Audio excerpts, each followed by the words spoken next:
Assalamualaikum warahmatullahi wabarakatuh. Salam dari sejarah bangsa kita. Kali ini kami membawakan satu kisah menarik dalam membongkar kisah sejarah. Dan kisah untuk kali ini ialah kisah legenda Tambunan. Seperti apakah kisah ini? Mari sama-sama kita saksikan apakah kisah sejarah bangsa kita untuk kali ini.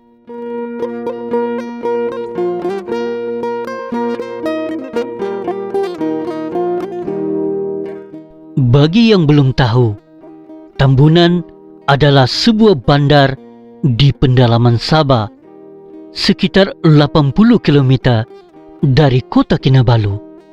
Penduduknya kebanyakannya orang dusun.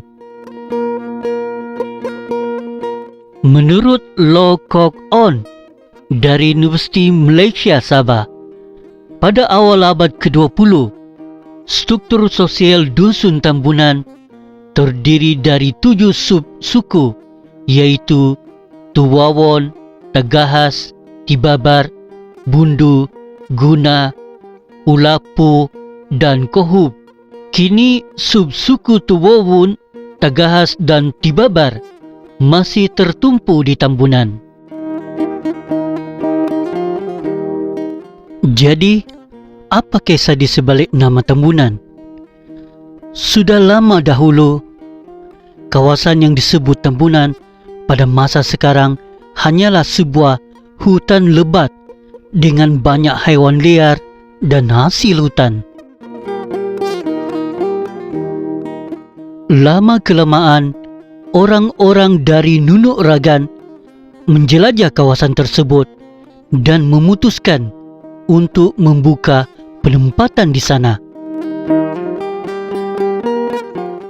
Salah satu kumpulan orang pertama yang berkelana ke kawasan ini dipimpin oleh seorang lelaki bernama Gombunan. Di antara pesta tersebut ialah isteri dan anak Gombunan. Gombunan selain menjadi pejuang di kalangan masyarakat Nunuk Ragan, dikatakan sebagai pemimpin yang bijaksana dan baik hati yang selalu menjaga kesejahteraan tugasnya. Orang-orang wanita menanam jagung, ubi kayu, padi, sementara para lelaki memburu permainan liar seperti rusa dan babi hutan. Kawasan tempat mereka menetap terbukti subur. Semua orang gembira. Akhirnya, lebih banyak orang masuk ke kawasan itu dan lebih banyak kawasan dibuka untuk aktiviti pertanian. Satu hari, ketenangan rakyat hancur ketika sekelompok pahlawan dari sebuah suku bernama Tondusung dari sebuah kampung berdekatan. Di sebelah timur penempatan Gombunan datang dan menyerbu penempatan mereka. Pahlawan-pahlawan yang garang ini menghancurkan apa sahaja dan siapa sahaja yang kelihatan. Sebilangan orang Gombunan binasa, namun Gombunan dan para pejuangnya berjaya menangkis serangan itu dan mengejar Tonsudung keluar dari penempatan mereka. Marah dengan kekalahan mereka, Tonsudung merancangkan balas dendam mereka terhadap Gombunan. Satu hari Gombunan keluar dan berkeliling di kebunnya sendirian. Ketika sekumpulan 30 orang prajurit Tonsudung menangkapnya, mereka membunuh Gombunan dan membawa kepalanya kembali ke kampung mereka. Di sana mereka meletakkan kepala Gombunan yang terpotong di tiang panjang sehingga semua desa dapat melihatnya dan mengolok-ngolok orang-orang Gombunan dengan kehilangan pemimpin mereka. Orang-orang Gembunan bersedih dengan kematian pemimpin mereka dan berkabung selama beberapa hari. Mereka menamakan pemukiman mereka Gembunan, setelah itu sebagai penghormatan atas namanya. Orang-orang Gembunan bersumpah bahwa mereka akan membalas kematian pemimpin mereka. Sekitar waktu ini, sebuah suku yang terletak di sebelah barat Gembunan berhijrah ke daerah Gembunan yang berdekatan. Suku ini dipanggil Tamadon.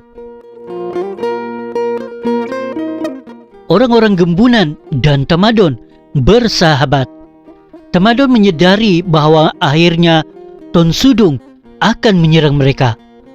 Oleh itu, mereka menawarkan pakatan mereka yang saya yakin penduduk Gembunan diterima dengan senang hati. Maka terjadilah bahawa Tonsudung memutuskan untuk melakukan serangan lain terhadap orang-orang Gembunan, memikirkan bahawa mereka telah melemahkan orang-orang Gembunan.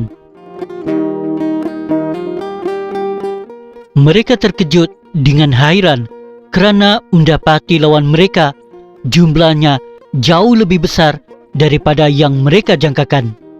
Separuh daripada penyerangan Tonsudung tewas dalam serbuan itu, sementara yang lain tersebar ke dalam hutan. Orang-orang Gembunan dan Tamadon meraihkan kemenangan mereka dengan mengadakan pesta besar. Banyak makanan, banyak tarian, tidak diragukan lagi, dan pasti banyak tapai, iaitu sejenis nasi beras pada akhir perayaan.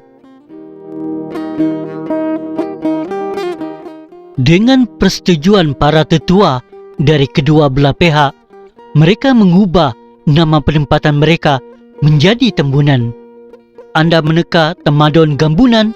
Di sana kedua suku ini hidup bersatu dan bahagia selama-lamanya.